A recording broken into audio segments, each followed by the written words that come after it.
Is your top looking a little bit too basic? Let's fix it. We will be doing so by adding a patch. So you're gonna get a ruler and then just measure out how big you want it first, and then that looks like about 3 inches. Measure out the pieces of fabric you want. This would be an example of like a front patch, and then this is the size of a back patch if you do that. So once you do that, you're gonna want to paint it. This is one of them. This is a cute little basic front patch, another front patch, and then this is the one I'm going to be using for this shirt. Next, you're going to want to sew on the patch. Take the shirt off and let's head to the workstation. Lay it out nice and neat.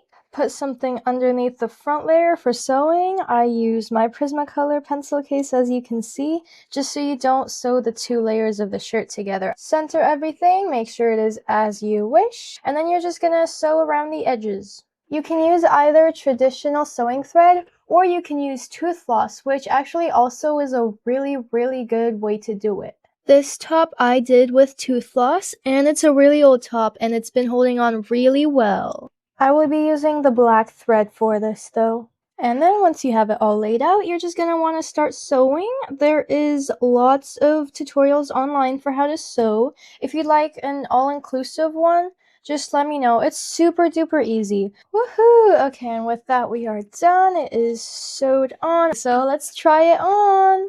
And wowee, there is that. We gave it a little bit more personality. So I have a huge problem, right? I'm trying to make the Ramona Flowers bag because it's iconic and I love Ramona Flowers. However, trying to think about how to make it seems like a fail. Here was my first approach, although instead of the guitar-shaped denim, I'll just make a round one and then add a star detail. However, bright denim is really hard to find. And it has to be bright denim because if it's not denim material, then this stuff doesn't last at all. It would tear so fast under the slightest bit of weight, and I don't want that. So I was thinking I could paint white denim or like a light colored denim, which could work, but I don't have that right now. These 2 pairs of pants, freaking gray and dark red, are my only 2 pairs of fabric pants right now, and that is way too dark to paint for it to be as bright as Ramona Flowers' bag is. So naturally, I decided to look online because maybe I could just buy the bag, whatever, you know, money's there for a reason. Tell me why every single one of these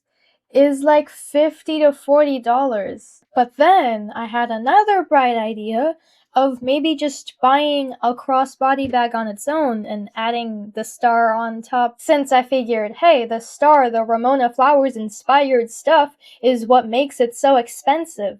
And God knows how perfect this bag would have been if it wasn't still $23. That's still a little bit too expensive for me. So I think I'm gonna try and thrift the materials. Here's my plan, hear me out. I'm gonna either get white denim to paint, again like guitar top approach but round and in a star, or I'm gonna try and find one of these crossbody bags and just draw the star on. Anyway, I hope y'all enjoyed this like crazy little glimpse into how I plan and think about a project. Make sure to subscribe for part 2 where I actually go thrifting for these materials. Bye!